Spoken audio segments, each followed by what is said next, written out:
Con la digna presencia de las autoridades del Tribunal Constitucional Plurinacional de Bolivia y con la venia de su señor presidente, vamos a arrancar la tarde académica de esta primera jornada del Cuarto Congreso Internacional de Derecho Procesal Constitucional. Para esta institución y para la Universidad Aquino Bolivia es un verdadero placer poder transmitirles a todos ustedes este evento académico. Hoy estaremos abordando un eje muy apasionante denominado el nuevo constitucionalismo latinoamericano con expositores muy destacados de los países invitados. Y es en esta primera instancia, pues queremos recordar a todos los participantes y a todos los internautas, por favor, no olvidarse el registro respectivo de su asistencia para que a la conclusión del mismo ustedes se puedan ser acreedores de los certificados con valor curricular. Se les recuerda que es importante la asistencia en este evento académico, como también se les recuerda que al finalizar de esta jornada, pues tendremos una sorpresa para todos los asistentes, querido Marco, así que están todos cordialmente invitados porque tendremos una sorpresa muy interesante que sabemos que va a ser de mucha utilidad para todos. Así es, querida Patricia. Esperemos verlos a todos al final de este eje para la sorpresa que se espera. Sí, así que están, por favor, todos invitados a quedarse y permanecer hasta el final porque tendremos una sorpresa para todos los asistentes en este auditorio. Y bueno, ahora sí arrancamos con la parte académica, por favor, Marco, y empecemos con el primer o la primera expositora de esta jornada. Bueno, Patricia, invitaremos entonces a Brígida Celia Vargas Barañado, de Bolivia. Ella es abogada por la Universidad Mayor de San Andrés, es magíster en Derecho por la Universidad de Aquino, Bolivia, y concretó varios diplomados en distintas materias de la ciencia jurídica. Entre otros cargos, ha desempeñado funciones tanto en el área pública como privada. Fue abogada del Ministerio de Salud, Ministerio de Justicia y Derechos Fundamentales, abogada penalista del Centro de Información y Desarrollo de la Mujer y demás instituciones.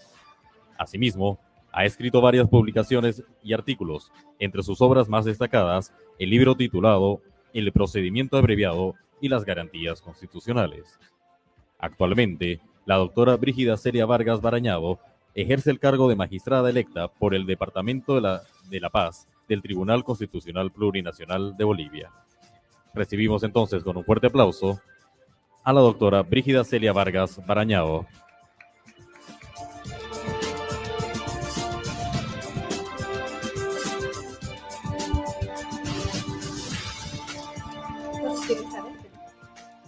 Tengan ustedes muy buenas tardes. Quiero en primer lugar saludar al presidente Paul Franco Zamora y a mis colegas magistrados.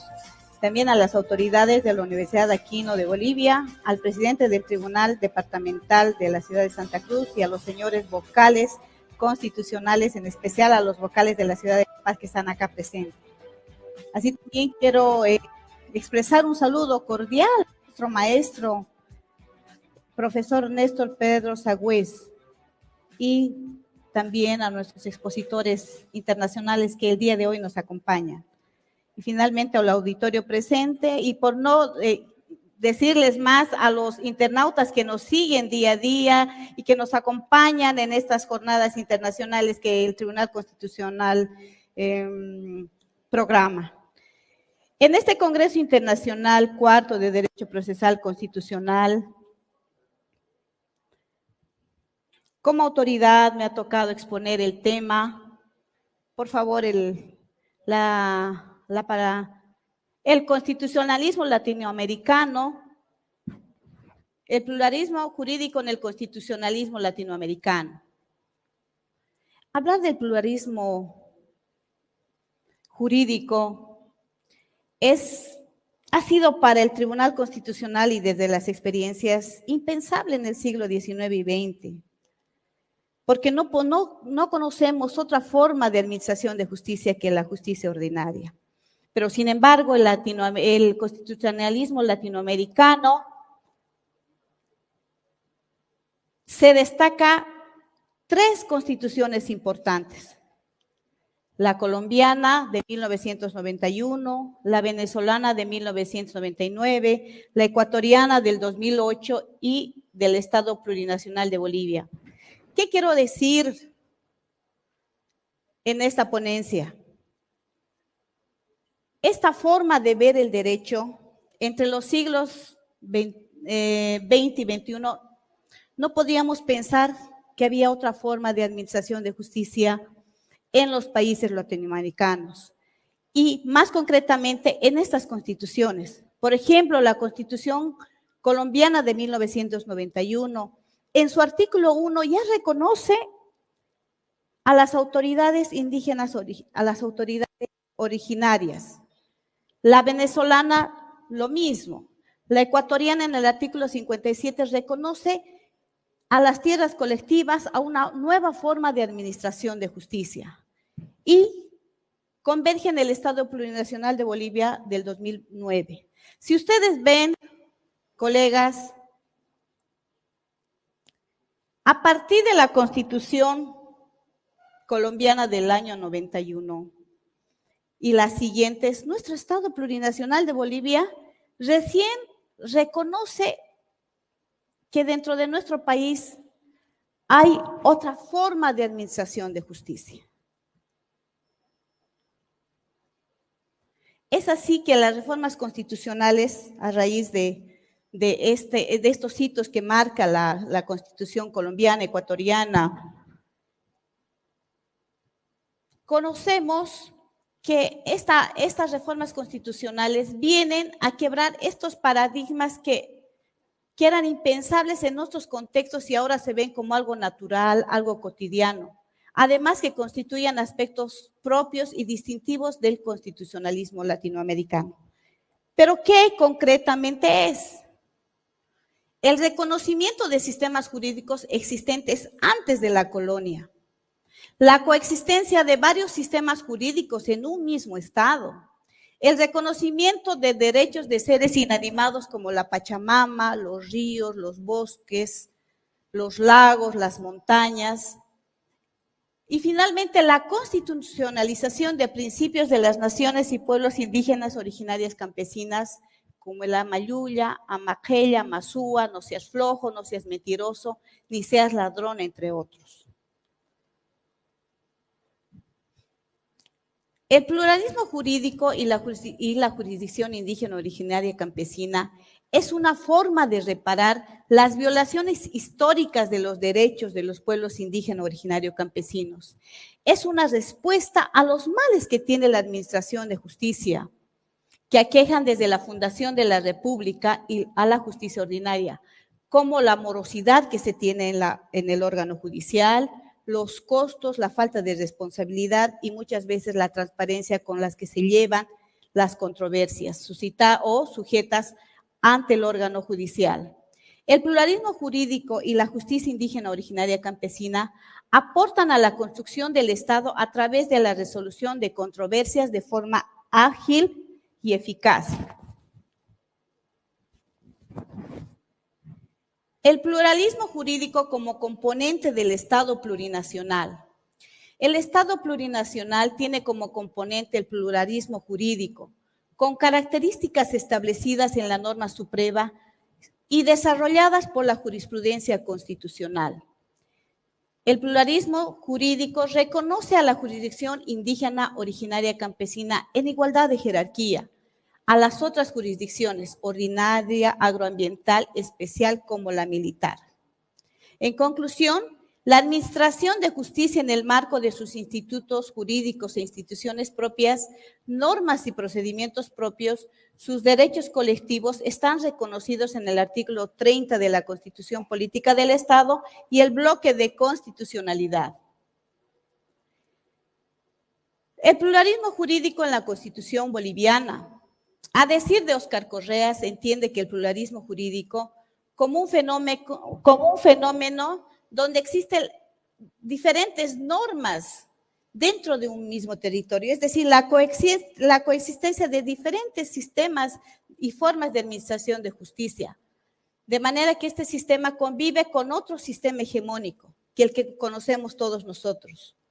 La Constitución Política del Estado del año 2009, a partir del artículo 1, define a Bolivia como un Estado plurinacional, la existencia de varias naciones, de derecho social, comunitario e intercultural, viniendo de un modelo de Estado de nación multicultural, abriéndose a un nuevo escenario de participación política de las comunidades campesinas e indígenas, advirtiendo también el reconocimiento constitucional de la justicia indígena que pretende garantizar una verdadera igualdad jerárquica entre las distintas jurisdicciones. La justicia indígena originaria campesina, a partir de la promulgación de la Constitución Política del Estado, emerge de un nuevo Estado con base en la plurinacionalidad, en el pluralismo, en la interculturalidad y la descolonización. El artículo 30 de la Constitución Política del Estado establece el derecho de las naciones y pueblos originarios campesinos de ejercer sus propios sistemas jurídicos, económicos, políticos, pero estos acordes a su cosmovisión. ¿Y qué entendemos por cosmovisión? La cosmovisión no es esa relación entre la naturaleza y el ser humano. Así es como entendemos lo que es la cosmovisión. Pero esta cosmovisión a nivel de los 9 departamentos donde en las comunidades es decir, se administra la justicia indígena originaria campesina, no es muy diferente. Por ejemplo, en tierras bajas y en tierras intermedias, la cosmovisión también es esa relación entre el hombre, entre el comunario y la naturaleza. Es así que los pueblos indígenas originarios campesinos entienden esa facultad de ejercer sus funciones jurisdiccionales y de competencia a través de sus autoridades, aplicando principios, valores culturales, normas y procedimientos propios. Sin embargo, esta forma de administración de justicia tiene su límite en la Constitución Política del Estado y en la Ley de Deslinde Jurisdiccional. Es decir, esa forma de administración de justicia está limitada por la Constitución Política del Estado, la Ley de Deslinde Jurisdiccional, el bloque de constitucionalidad, el 410 de nuestra Constitución, y también está en el artículo 5, como les decía, de la Ley de Deslinde Jurisdiccional, que señala cuáles son, primero, los límites y qué reconoce y qué debería de respetar y garantizar esta nueva forma de administración de justicia. El derecho a la vida como núcleo esencial de los derechos fundamentales, los derechos de las mujeres sin discriminación, los derechos de los adultos mayores o personas en situación de discapacidad, los derechos de las niñas, niños. La garantía se inscribe en el marco de la doctrina de la protección integral de los niños, del niño, en virtud al interés superior de las niñas y niños.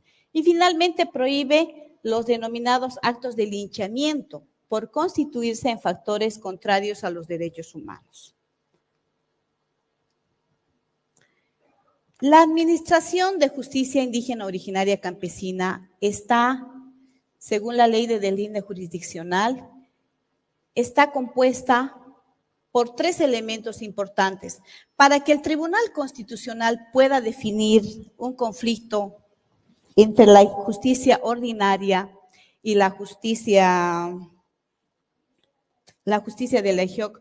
Debe haber 3 elementos importantes para poder determinar si la competencia corresponde a la justicia indígena originaria campesina o corresponde a la ordinaria. Estos 3 elementos importantes son la vigencia en los 3 ámbitos, la vigencia material, la vigencia personal y territorial.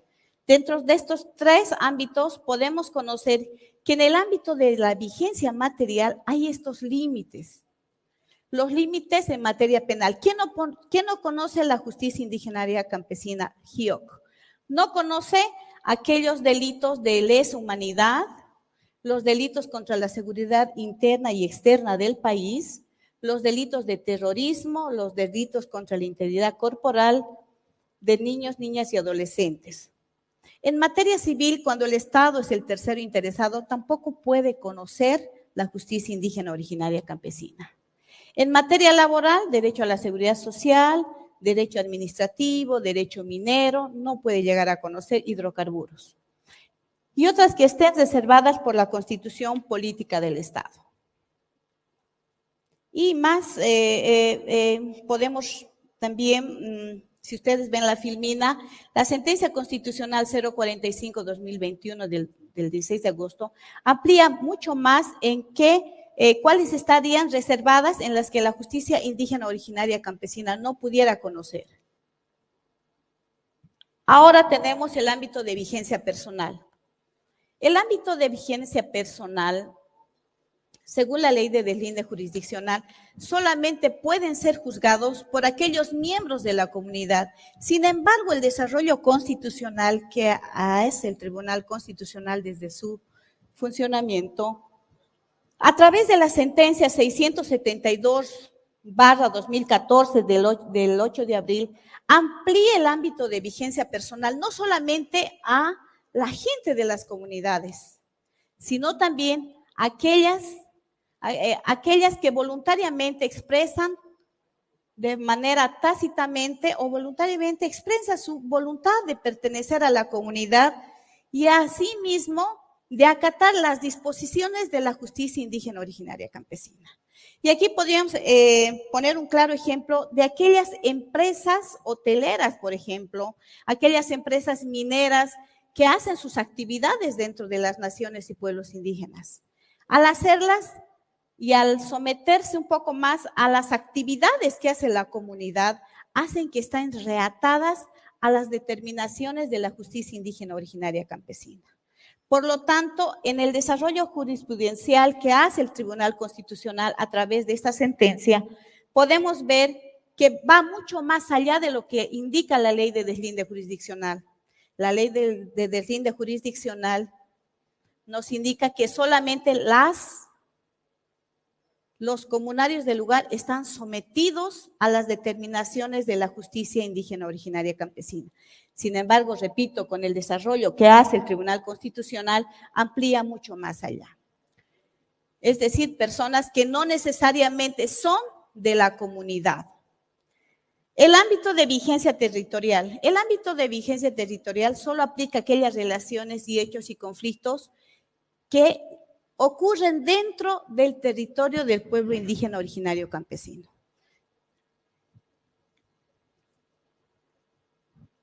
El Tribunal Constitucional, para determinar un conflicto de competencias, también cuenta con un brazo operativo, que es la unidad de descolonización. Y es así que el artículo 7 del Código Procesal Constitucional nos permite a nosotros como autoridades pedir información complementaria pericial.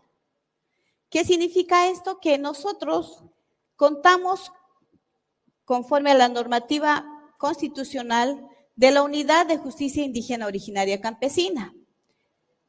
El magistrado relator o la magistrada relatora, para tener mayores luces de la forma en que se podría determinar la competencia de la autoridad indígena originaria campesina y el problema que va a ser también sometido, cuenta con la Unidad de Justicia Indígena Originaria Campesina para poder realizar un estudio multidisciplinario. ¿En qué consiste este estudio? Aquí tenemos, por ejemplo, un caso sobre contaminación. El equipo técnico nuestro, a pedido de la magistrada relatora, ha ido al lugar donde se produce la contaminación y hace un relevamiento de información. Y este equipo está compuesto por antropólogos, está compuesto por, aparte de antropólogos, por los mismos abogados que van al lugar y hacen un levantamiento de información de la forma en que también las autoridades indígenas, a través de sus normas, usos y costumbres, es decir, de sus normas y procedimientos propios, de qué manera están queriendo resolver el problema, ¿no es cierto? Entonces, ¿qué va? El equipo técnico puede ir entre 1 o 2 semanas incluso más, según la norma procesal constitucional, tienen entre 3 a 6 meses. Pero por la carga procesal que tenemos en el Tribunal Constitucional, este estudio se hace en el menor tiempo posible, puede durar entre 2 semanas y finalmente los técnicos en 1 o 2 semanas nos remiten el informe. Este informe que nos remiten nos va a permitir poder fallar ante este conflicto con mayores luces y no equivocarnos en el fallo y determinar a quién corresponde la resolución del conflicto. Para que la justicia indígena originaria campesina pueda resolver ante un caso, yo les había explicado que según la ley de deslinde jurisdiccional no conocen, por ejemplo, un hecho de robo, no de robo, un asesinato, no conocen, están limitados para no conocer. Pero ¿qué pasa si en una comunidad se produce un asesinato, una violación? La justicia indígena originaria campesina no llega a conocer por la limitación que pone la ley de deslinde jurisdiccional. Sin embargo, la ley de deslinde jurisdiccional también nos habla de los mecanismos de cooperación y coordinación. El Estado promoverá y fortalecerá la justicia indígena originaria campesina.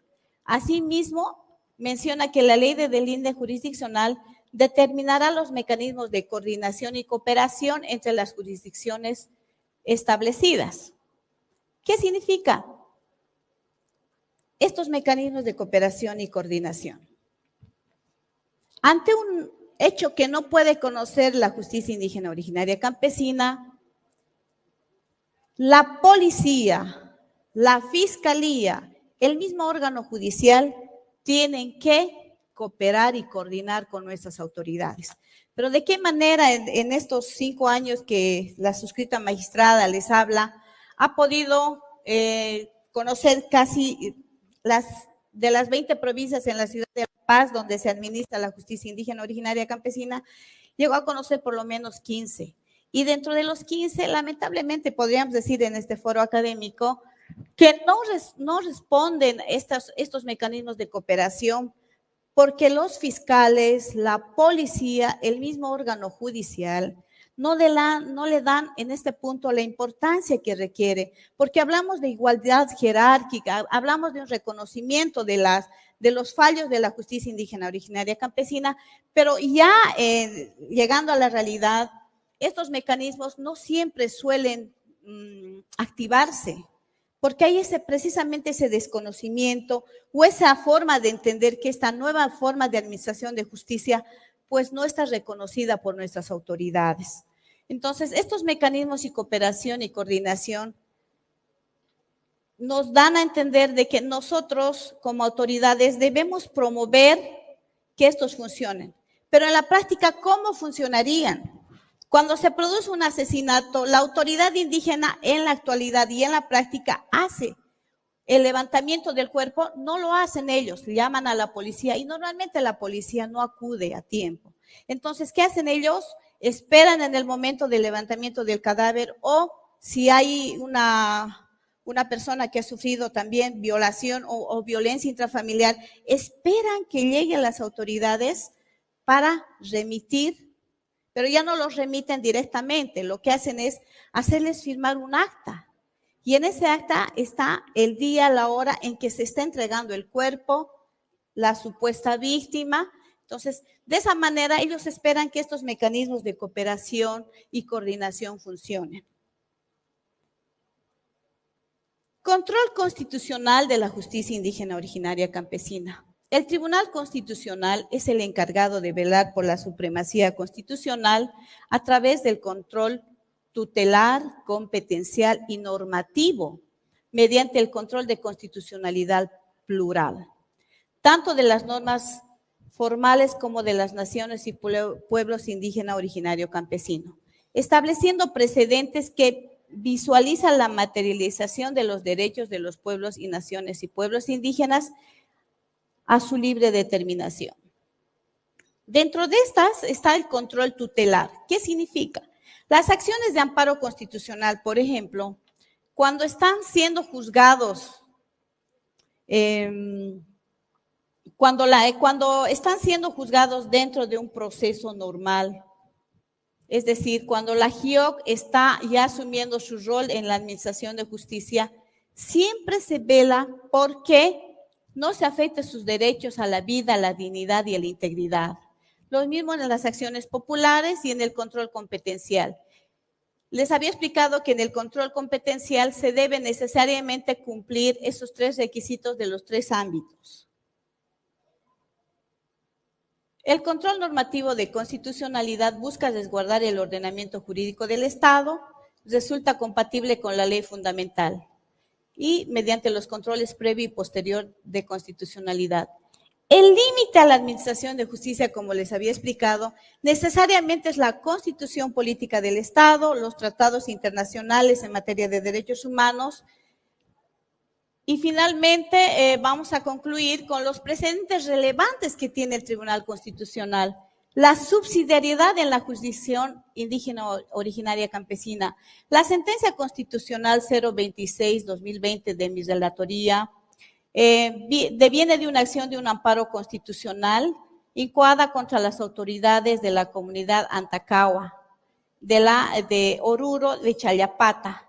En este caso en especial, a manera de ya terminar mi exposición, se trata de un caso donde la madre y el padre en esta comunidad dejan 18 hectáreas en las que se dividen a los hermanos varones y mujeres. En esa división de la propiedad, una de las hermanas, al ver que se le ha entregado más hectáreas a una de las hermanas, porque ésta había cuidado de su madre, no le gusta la forma en que se había resuelto en primera instancia por el primer nivel llamado sindicato. Y es que recurre luego a la autoridad ordinaria para que se haga una nueva distribución de la herencia. Sin embargo, la autoridad ordinaria, a través del amparo constitucional en esa provincia, le indica que ella el accionante debe de agotar los mecanismos, es decir, los niveles. La justicia indígena originaria campesina no solamente se resuelve en un primer nivel, va a otros niveles hasta que agote y recién ante la posible vulneración en los niveles de la administración de la justicia, porque no solamente se termina en un sindicato, puede ser marca y al nivel incluso tenemos en el Tribunal Constitucional fallos en la que la justicia indígena originaria campesina ha llegado a resolver con AMAC, ¿no es cierto? Entonces, en este nivel, si aún ese fallo vulnera aún los derechos, se puede, es decir, el fallo va en el sentido de que se tiene que agotar esas instancias propias de la administración de justicia y recién recurrir a la vía constitucional. Entonces, ¿qué les quiero decir en esta exposición? Que bueno, ya me están anunciando el tiempo, de que la justicia indígena originaria campesina es una nueva forma de administración de justicia. El Estado está llamado a fortalecer, y creo que en el Tribunal Constitucional estamos haciendo esa tarea los 9 magistrados.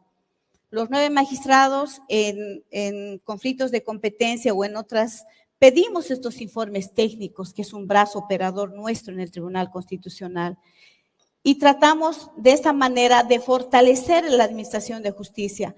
Es una nueva forma de buscar más allá del ordinario cómo se administra la justicia. Pero ¿cuál es el objetivo principal? El reparar el daño que se habría causado, el buscar la reconciliación de las partes, que es una visión diferente a lo ordinario. Esperemos que desde el Tribunal Constitucional, con los fallos emitidos, podamos seguir fortaleciendo la justicia indígena originaria y campesina y, es más, pedir al propio Estado que ante un cambio en la administración de justicia tienen que estar presente la justicia indígena originaria campesina. Con esta exposición, muchas gracias por su atención y espero que de alguna manera se haya podido clarificar un poco más. Gracias. Le vamos a invitar para que Muy bien, agradecemos por su participación a la magistrada Brígida Celia Vargas Barañado, expositora de Bolivia. A continuación, vamos a proceder con el acto de distinción a la magistrada, por favor, a quien le invitamos, por favor, ubicarse en el medio de este escenario para que el general Guido Arroyo Arce, decano de la Facultad de Ciencias Sociales y Humanísticas de la Universidad Aquino, Bolivia, proceda con la distinción respectiva y la entrega del certificado de reconocimiento como expositora en el cuarto Congreso Internacional de Derecho Procesal Constitucional, denominado Nuevos Paradigmas Constitucionales del Siglo XXI, en homenaje al profesor Néstor Pedro Sagüez. Fuerte los aplausos, por favor.